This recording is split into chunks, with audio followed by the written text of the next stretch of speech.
Breaking news. My name is Mansour, reporting for All Israel News. The United States of America have just captured Nicolás Maduro and his wife, Celia Flores, from inside Venezuela in a night raid, coming with helicopters, Chinooks, and attack helicopters under the disguise of U.S. missiles and other targets, softening the ground as the raid landed inside of Venezuela, went in, snitched him and his wife from their bed, and took them out of the country, and now allegedly on the way to the United States, if not even there already, or somewhere in a safe house. Once reaching the U.S., reports are saying by Marco Rubio and other senators that he will face the full justice system of the United States of America under the allegation of terrorism, drug dealing, and all other criminal allegations that are faced on him and his wife.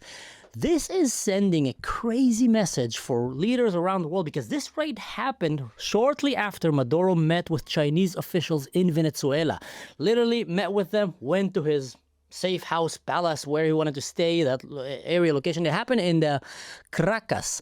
And then he was raided and taken by the Delta Force and back into the United States. Now, there is several theories that help you understand what is happening here. Now, yes, undoubtedly, this is related to the fentanyl and the drugs that are being smuggled to the United States and him refusing to stop it or step down from his power after committing these crimes against America. But there's also the whole ties of the BRICS. Listen to this guy. He explains and it gives a pretty good insight to what I think might be some of the things that are happening behind the scenes. I don't totally agree with everything he says, but his point is quite good. The Venezuelan issue is both a crucial test of paper tiger quality on the part of all the great powers now, China, Russia, and the United States. China knows very well that the fentanyl excuse to stop the alleged fentanyl trade into the United States is used by Trump to mobilize for war against Venezuela, where China is the largest of them international investors. If China and Russia let the US make a regime change, just kill President Maduro and destroy the Venezuelan government and replace it with Mrs. Machado or something else, what's the credibility of the two of the three powers in BRICS to assist anyone, even themselves? That's the paper tiger aspect. If it's the case that neither China nor Russia can deter, nor BRICS, Brazil, India, and the others, Iran, can deter the United States from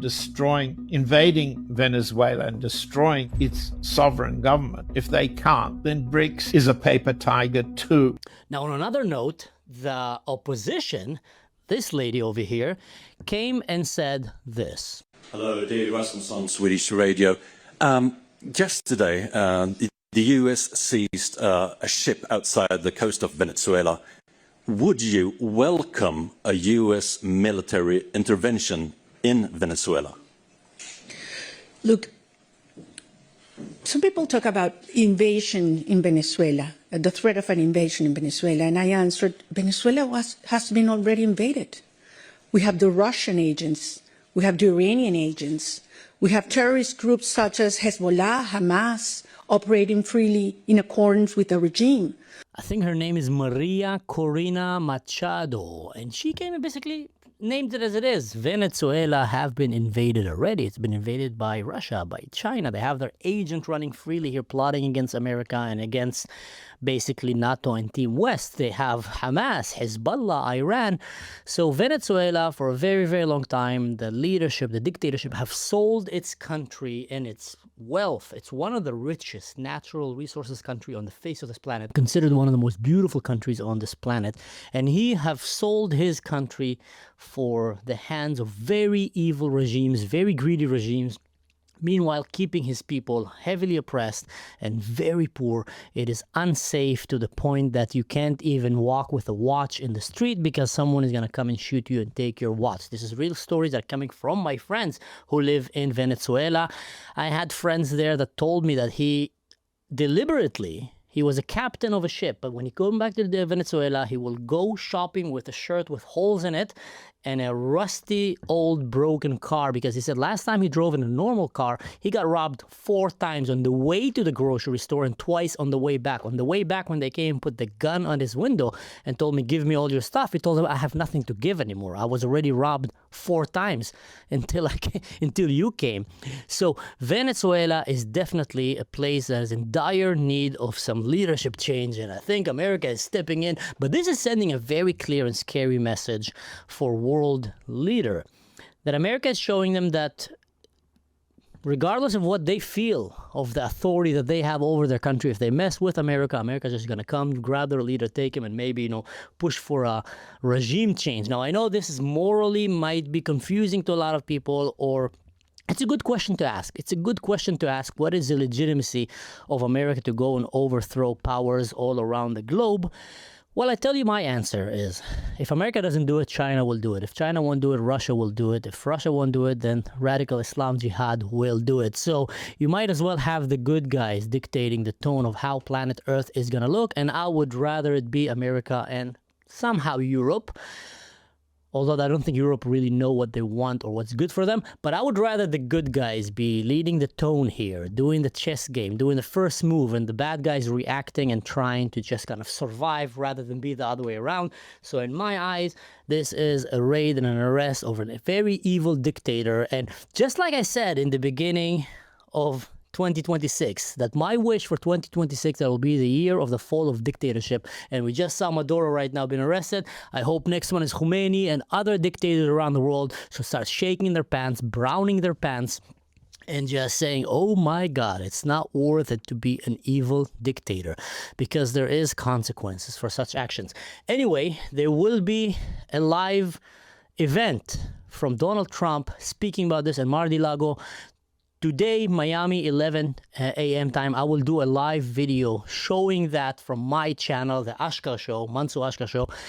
And there's going to be a lot of interesting outcomes and news coming out of this. I'm sure there's going to be a lot of CIA, Delta Force, Air Force involvement, United States Army, and other forces around. It's going to be one hell of a story. Stay safe. See you next time.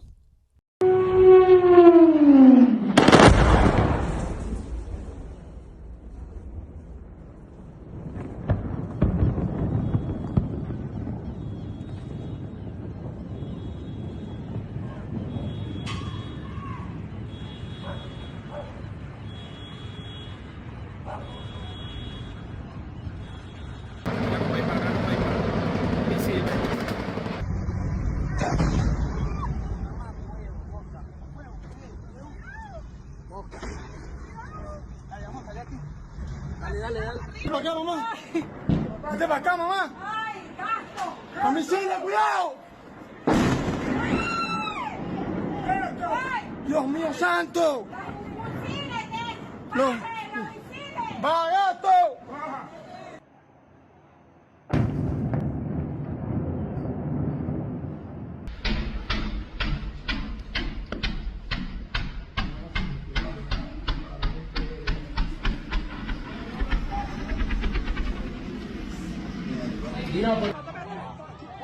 ¡Nos están invadiendo!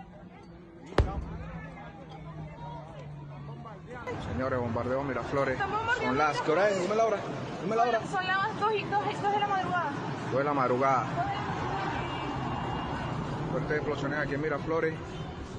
Estamos en la Plaza Oleari.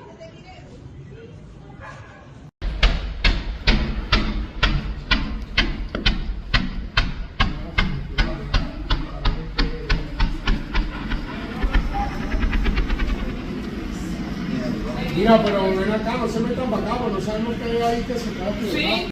Graba ahí. Espera. Me está jodiendo. Marico, no puedo creer esta mierda. Marico, me está jodiendo. Marico, tengo el corazón mío. Ya, marico. Llama ya mismo.